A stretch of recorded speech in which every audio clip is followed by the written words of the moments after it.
sommes revenus de notre pause. Et tout simplement, c'est qu'on est toujours dans l'inspiration des Écritures. J'aimerais vous faire écouter une vidéo, c'est pour ça que je vais vous présenter cette vidéo-là. Je l'ai trouvé réellement intéressant. Je veux dire, comme j'ai dit tantôt, je crois que c'est des gens qui sont réellement sincères avec le Seigneur, qui cherchent vraiment le Seigneur. Je suis convaincu que c'est nos frères dans la foi. Cependant, je veux dire, il y a des problèmes au niveau doctrinaux que j'aimerais souligner. Donc, dans un premier temps, si vous permettez, je vais vous présenter la vidéo qui va parler sur la Trinité. Puis on va regarder après les problèmes de doctrine qu'on retrouve derrière et qui ont un lien direct avec l'inspiration des Écritures. Bien, bon visionnement. Importante doctrine fondamentale en laquelle nous croyons, qui est la doctrine de la Trinité, la doctrine du Père, du Fils et du Saint-Esprit, et le fait que ces trois sont un. Maintenant, dans Matthieu 28, l'écriture que nous avons examinée, vous verrez qu'elle est posée très clairement dans le verset 19, lorsque la Bible dit « Allez donc et enseignez toutes les nations, les baptisant dans le nom du Père, du Fils et du Saint-Esprit, les enseignant à garder toutes les choses que je vous ai commandées. Et voici, je suis avec vous toujours jusqu'à la fin du monde. » Cette grande commission implique d'abord d'aller et d'enseigner toutes les nations. Qu'est-ce qui est enseigné ? Auparavant, il les avait envoyés gagner des âmes et prêcher seulement en Israël. Mais ici, il est dit d'aller enseigner maintenant toutes les nations.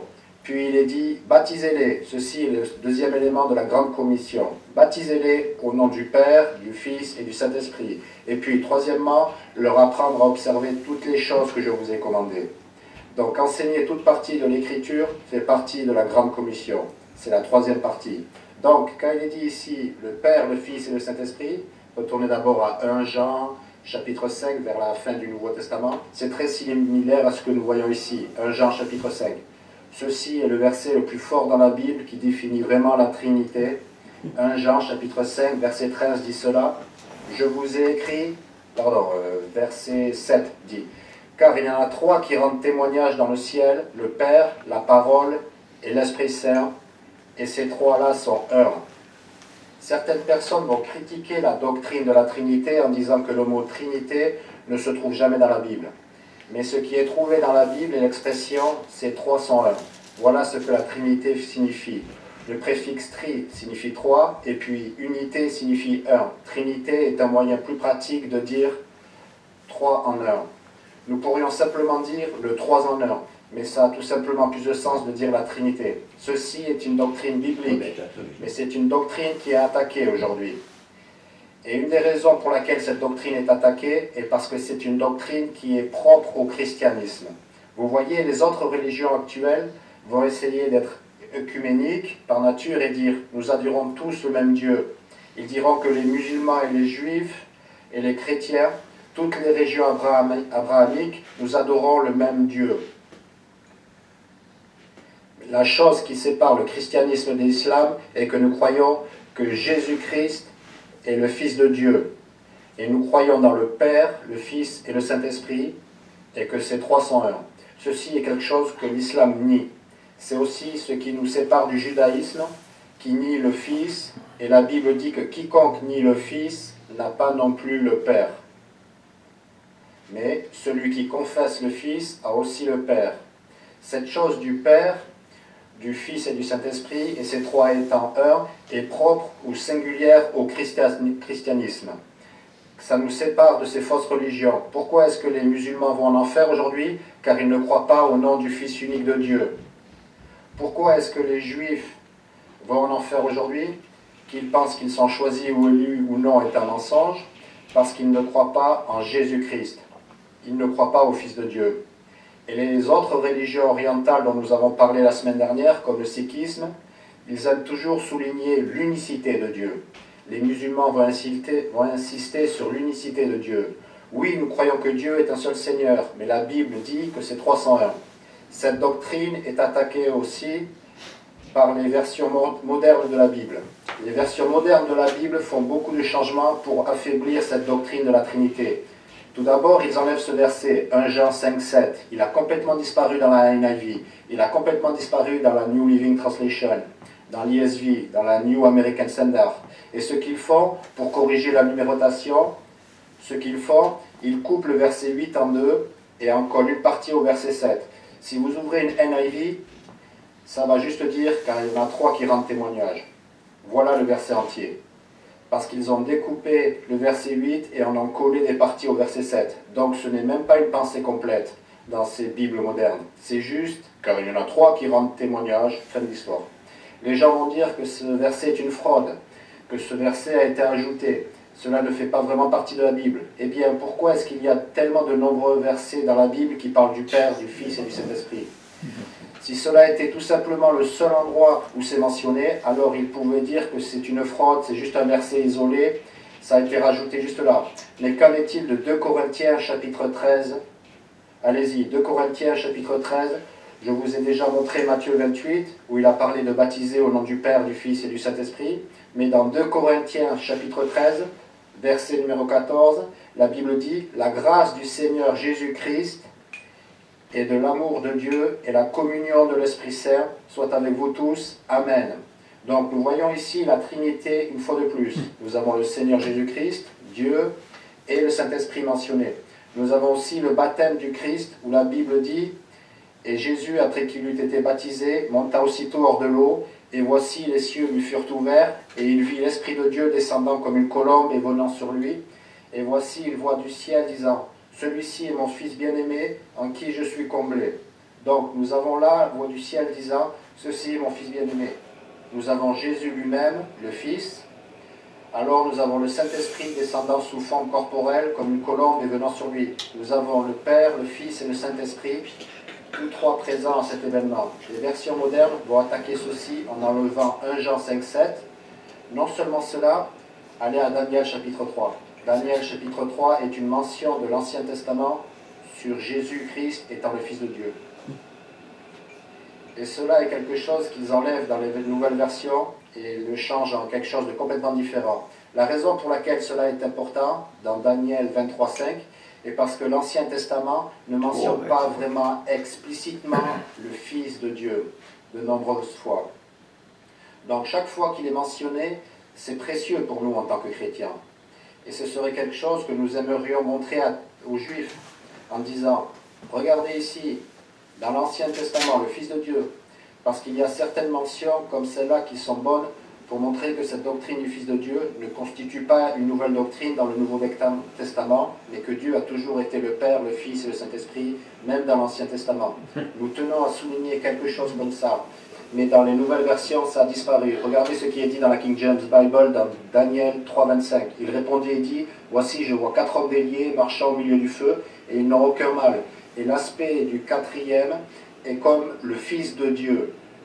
Ceci est quand Shadrach, Meshach et Abednego sont jetés dans la fournaise ardente. Ils sont liés, et quand ils sont dans le feu, les flammes brûlent toutes les cordes de leurs mains, et ils sont dans le feu, tournant et marchant, et le feu ne les blesse pas du tout.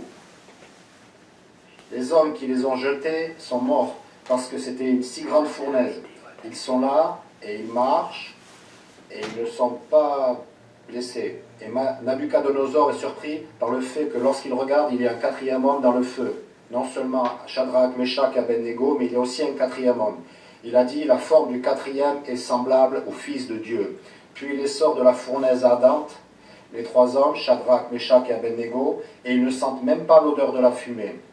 Ils n'ont même pas la moindre brûlure. Ce qui est symbolique du fait que Jésus-Christ nous sauve complètement de l'enfer. Un salut complet, pas un salut partiel, ou un salut où nous devrions passer un peu de temps dans le purgatoire et sentir un peu l'odeur de la fumée. Non, nous sommes complètement épargnés de la peine du feu. Ça ne nous nuit en quoi que ce soit. Et le salut vient par le Fils de Dieu. Le Fils de Dieu était là, leur sauveur, dans la fournaise ardente. Il les a sauvés de là, de ce feu physique.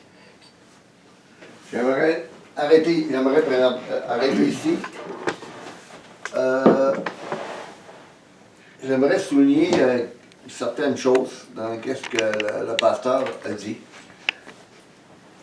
On ne veut pas revenir sur Matthieu 28, 19, baptisé au nom du Père. On sait très bien, si on va chercher moindrement un petit peu plus loin. Ceux qui veulent avoir encore une fois les références de Zeb de Césarée, vous avez rien qu'à m'écrire. Encore une fois, je vais répéter mon courriel, pasteurenseignant@gmail.com. pouvez m'écrire, puis je vais vous donner les liens historiques auxquels Eusèbe de Céré affirme d'une façon claire et nette que les manuscrits originaux de cette époque, c'était « Faites de toutes les nations les disciples et enseignez-les en mon nom ». Donc, en partant, l'argument de ce pasteur-là, je crois qu'il est sincère parce qu'il se sert d'une traduction de la Bible. Il faut toujours comprendre une chose, c'est une traduction que nous avons. Ce ne sont pas les écrits originaux et c'est traduit selon, bien souvent, la croyance des gens. Ils avaient rien qu'à voir, je l'ai fait tantôt un petit peu l'exercice dans Daniel 3, et la Bible juive parle de l'être divin, la King James va parler le Fils de Dieu, dans l'hébreu, c'est même pas là. Puis on pourrait parler de la Bible français courant qui parle d'un être divin, qui est beaucoup plus proche du texte original. D'ailleurs, la Bible, la Tanakh, qui est l'Ancien Testament juif du rabbinat français, dit la même chose, être divin. Donc, on voit que nos problèmes de traduction. Oui, merci Seigneur, je le dis souvent. Moi, ça ne me trouble pas. Parce que je comprends comment ils sont faits, les manuscrits. Et nos Bibles sont assez fiables pour qu'on puisse comprendre au niveau du salut. Jésus est réellement venu. Il y a plus de preuves historiques que Jésus est venu sur la croix, il y a 2000 ans, que Napoléon a existé. Donc, on pourrait citer les textes de Flavius Joseph, qui était un historien juif du 1er siècle, auprès l'empereur Trajan, puis il y a beaucoup de textes, qu'on parle des écrits extra-bibliques qui démontrent d'une façon claire et nette, comme quoi Jésus est réellement venu. Alors d'ailleurs, ça fait 2000 ans que nous sommes dans l'ère chrétienne. Donc, on n'a pas passé d'un autre ère, on n'est pas passé d'un autre ère à cette ère-là pour rien, parce qu'il s'est passé un événement majeur qui a fait que ça a changé tout. Même notre culture occidentale, la manière que nous pensons, la manière que nous traitons les gens, vient du christianisme. Puis le christianisme vient de où? Il vient du judaïsme. Qu'on le veuille ou non, qu'on se mette à maudire les juifs, quoi que ce soit, que ça devrait même pas. Notre culture vient de là. Donc, on a réellement des... on peut prendre le terme des atomes crochus avec le judaïsme, avec l'origine, avec nos propres origines. Donc, l'identité de Jésus, l'identité du Messie, comme quoi qui est venu, elle est incontestable. Même s'il y a des gens qui disent que c'est une fable, je leur dis dans ce temps-là, ils devraient peut-être leur faire leur devoir, d'aller vérifier, de faire des saines vérifications. Parce que s'ils se trompent réellement, ils sont dans le trouble. Parce qu'ils vont faire face à ce Messie. Ils vont faire face à Jésus. Jésus, c'est Dieu fait homme. C'est Dieu qui s'est incarné en Jésus. Luc 1,35, le Saint qui naîtra de toi sera appelé Fils de Dieu. Dieu s'est formé un corps à travers Jésus, puis il est devenu Fils. Et c'est pour ça qu'en tant que Fils, Jésus appelait Dieu son Père. C'est normal, comme ma fille, moi, elle m'appelle Papa. Pourquoi? Parce que c'est moi le géniteur. Et quand on regarde carrément Luc 1,35, le Saint-Esprit le couvrira de son ombre. C'est qu'on sait très bien que Dieu n'a pas eu de relation sexuelle avec Marie. Il faut s'entendre. Mais lui est capable de créer un spermatozoïde comme ça, à partir de rien, puis faire en sorte qu'un enfant puisse naître au bout. Mais c'est à partir de ça que Dieu s'est incarné et s'est fait chair. Et c'est l'accomplissement des prophéties de l'Ancien Testament. C'est glorieux. Et Dieu, c'est pas un lâche, il n'a pas envoyé son Fils venir. Bien souvent, quand on dit « Ah oui, mais c'est marqué que dans la Bible que Dieu a envoyé son Fils », le mot envoyé en grec, c'est du grec apostolei, apostolos, qui parle du mot apôtre, qui parle de sa mission. Il a envoyé son Fils en mission. Mais Jésus n'est pas descendu du ciel. Amen. Puis on pourra rentrer dedans dans bien d'autres doctrines, qui démontrent d'une façon nette que Jésus est réellement le Messie, que Jésus est réellement Dieu manifesté en chair. Dans l'autre texte que cité, à un moment donné, il a commencé à parler de 1 Jean 5,7, comme quoi que les trois sont un, puis qui essaye de défendre la doctrine, comme quoi que c'est dans les textes originaux. Mais le gros problème des chrétiens en général, c'est que dans les notes des Bibles, comme dans celle-là, la Bible second 21, s'ils vont dans 1 Jean 5,7, vous allez voir qu'il y a des notes en bas de page. Et ces notes-là démontrent d'une façon nette que les manuscrits qui marquent comme quoi que les 301 datent de la période du 10e siècle, 1000 ans après Jésus. Ça veut dire que les manuscrits antécédents, avant, on ne retrouve aucune trace de ces textes-là. Ça veut dire que Jean n'a jamais écrit ça. Mais pourquoi qu'on le met dans la Bible, on le met en note? Parce que ça fait partie des manuscrits originaux, les documents que nous avons, qui font en sorte, à cause qu'ils sont là, mais c'est pour ça qu'on les met. Mais on les met en note, puis on les met ben souvent en parenthèse, pour démontrer que oui, ça fait partie des originaux, mais c'est pas tout à fait ce que Jean a dit.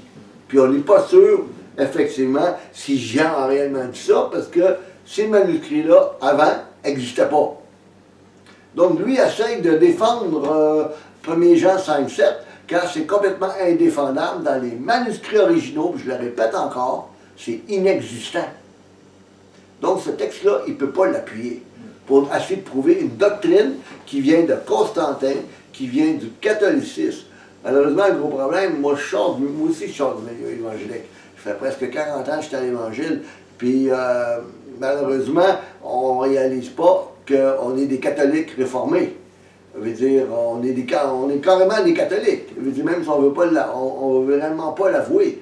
Qu'est-ce qui arrive, c'est que allez à l'Église catholique, enlevez le culte de la messe, enlevez les statuts, enlevez le culte des saints, enlevez le culte à Marie, le purgatoire, puis les doctrines fondamentales qui sont reliées au catholicisme, puis vous vous retrouvez dans le culte protestant. Enlevez même pas ça, rien que la structure du culte. Enlevez la messe. Enlevez les statuts. Gardez la prédication, c'est le protestantisme. Il n'y a rien de changé, ou presque pas. Il est temps que le peuple de Dieu se réveille, puis qu'il se mette le nez dans sa Bible. Puis quand il fait des vérifications, encore une fois, écrivez-moi. Je peux vous les donner, les sites web où vous pouvez trouver, il y a des sites que vous pouvez trouver 25 traductions. Il y a des sites que j'ai trouvés où est-ce qu'on les a, ces traductions-là. Okay? Puis il y a d'autres sites où est-ce qu'on a les plus vieilles, les plus anciennes traductions qui est écrit, c'est vrai, mais dans du vieux français, mais n'empêche, ils sont là, pareil. Il faut que vous les fassiez, vos propres recherches. Il faut que vous les fassiez, vos propres investigations. C'est fondamental. Le Dieu d'Israël, c'est pas un Dieu en 3 têtes. C'est le seul et unique Dieu. Et par la suite, dans la vidéo qu'on a regardé, quand il parle de Daniel 3,25, puis qu'il parle comme quoi que c'est le Fils de Dieu, puis qu'il parle de la King James Version, que c'est marqué le Fils de Dieu, je suis désolé, mais dans le texte original, parce que le mot Fils en hébreu, c'est Ben, est inexistant. Et c'est réellement pas ça. Dans les traductions, comme j'ai dit tantôt, c'est l'être divin dans la traduction juive. C'est pas Ben, pas Fils. Donc on l'a traduit Fils, on l'a falsifié les Écritures. Alors, souvenez-vous tantôt quand je parlais de l'inspiration plénière et verbale du mot à mot. Le mot à mot, c'est quoi? C'est le texte original. C'est lui qui est inspiré. C'est pas quand on falsifie nos Bibles, parce qu'on veut passer une doctrine, ou est-ce qu'on sait très bien que les gens en général ne lisent pas l'hébreu et le grec, qui fait en sorte que les gens, ils prennent tout pour du cash, malheureusement, aujourd'hui. Des fois, on est un petit peu crédule, on est paresseux, on ne veut pas chercher, on fait notre petit culte, on va à l'église le dimanche 1h30, puis regarde, ça force. Puis peut-être, des fois, on va venir la semaine, le mercredi. Là, en général, dans les églises évangéliques, c'est le mercredi. Ben, puis on va lire notre Bible un petit peu. Hein? J'avais entendu une chrétienne, j'ai déjà travaillé avec elle.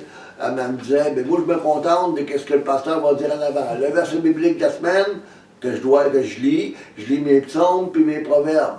Mais je suis désolé, tu n'apprendras jamais ta Bible comme ça si tu fais ça. Jamais, jamais, jamais. Et tu vas te laisser endormir par de fausses doctrines Okay? Il est important que le peuple de Dieu se lève, qu'il cherche la face de Dieu, qu'il cherche réellement dans sa parole, parce que cette parole-là, c'est elle qui affranchit, c'est elle qui libère des fausses doctrines. Il faut comprendre que notre doctrine, au niveau de la Trinité, comme moi j'ai cru pendant presque au moins depuis 2014 que je crois pas ça, que je crois plus ça, et c'est pas parce qu'on m'a instruit là-dedans, je demeurais encore ici, ça fait presque 10 ans que je demeure ici à Longueuil, et j'étais assis dans mon salon, en train de lire la Bible à l'époque, comme d'habitude, et j'étais dans Matthieu 10-20 qui disait « L'Esprit de votre Père qui sera en vous ». Et c'était la première fois que je me sentais interpellé par ce texte-là. Je l'ai lu, je ne sais pas combien de fois, hein, si je peux prendre l'hyperbole, des millions de fois. C'est très bien, c'est pas des millions, là. Vous comprenez l'exagération auquel je veux emmener. Dans le sens, c'était pas la première fois que je lisais le texte.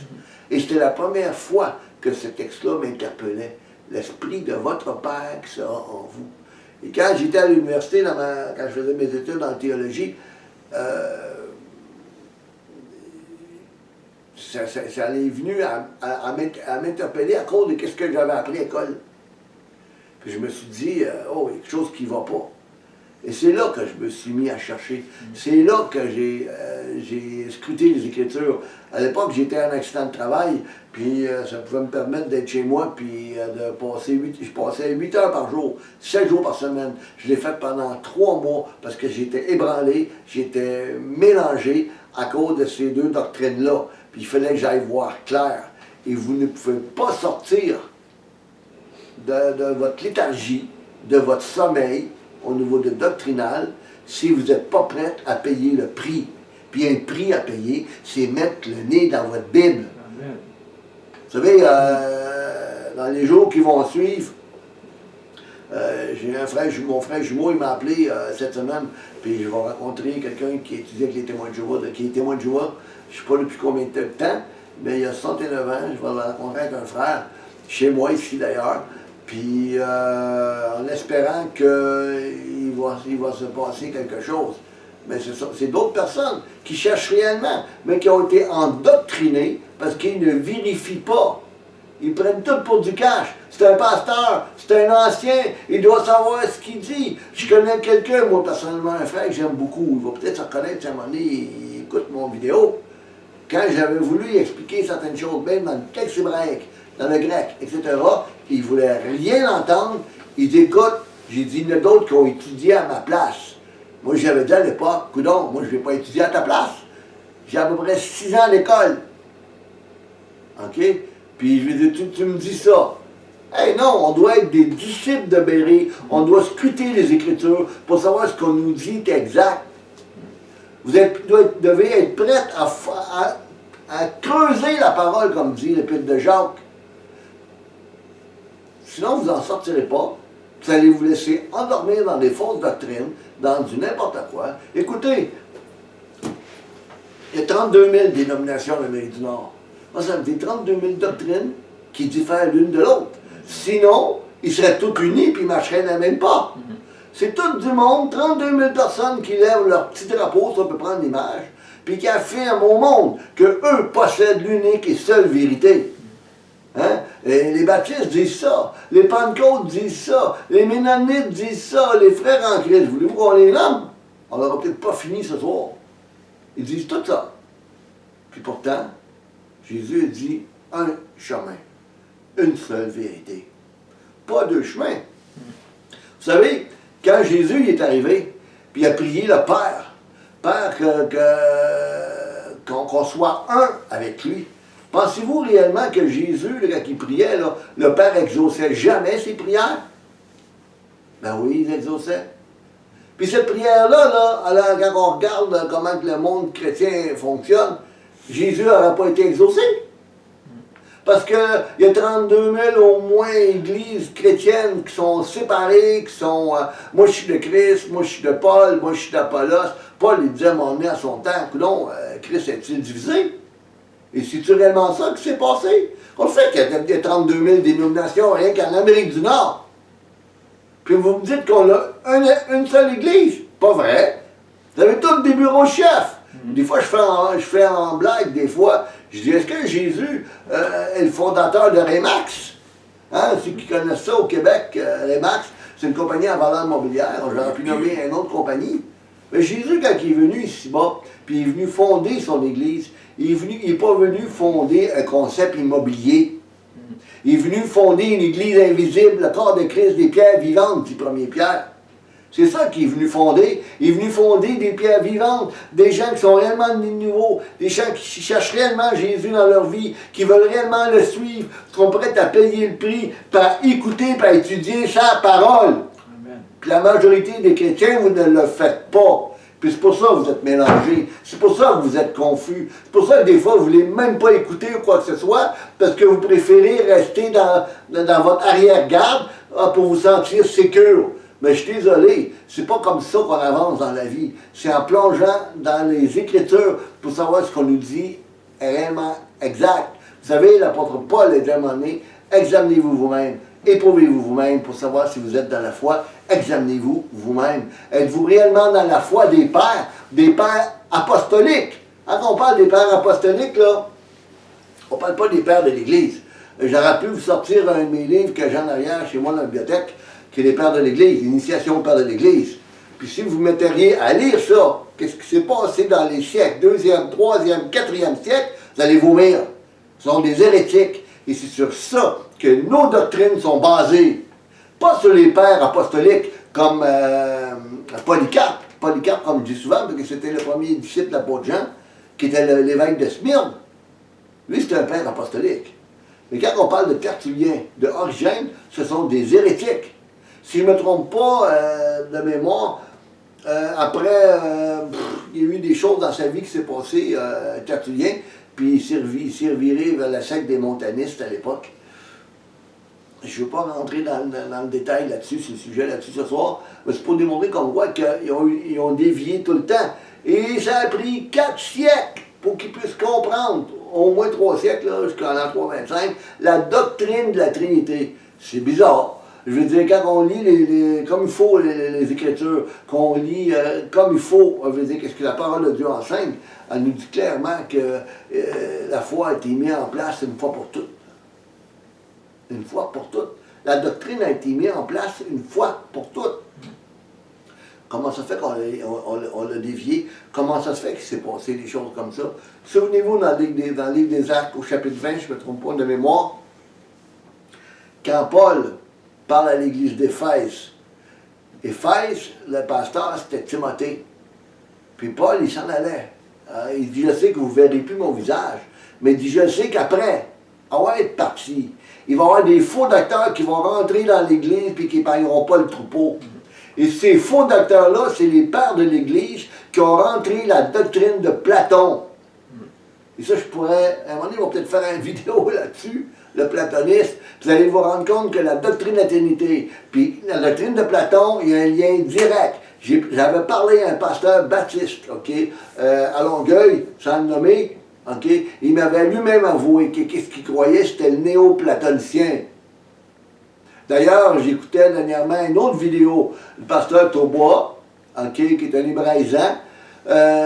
Puis lui, je l'ai pas fait écouter, il dure trop longtemps, là, c'est 2h30. Puis il parle de Philon à un moment donné, puis comme pour essayer de prouver d'où vient la doctrine Trinité, blablabla. Mais Philon, là, c'est un philosophe grec. C'est un philosophe juif, c'est-à-dire, en Alexandrie, qui avait accepté la doctrine de Platon. Et dans l'histoire, quand on regarde ça,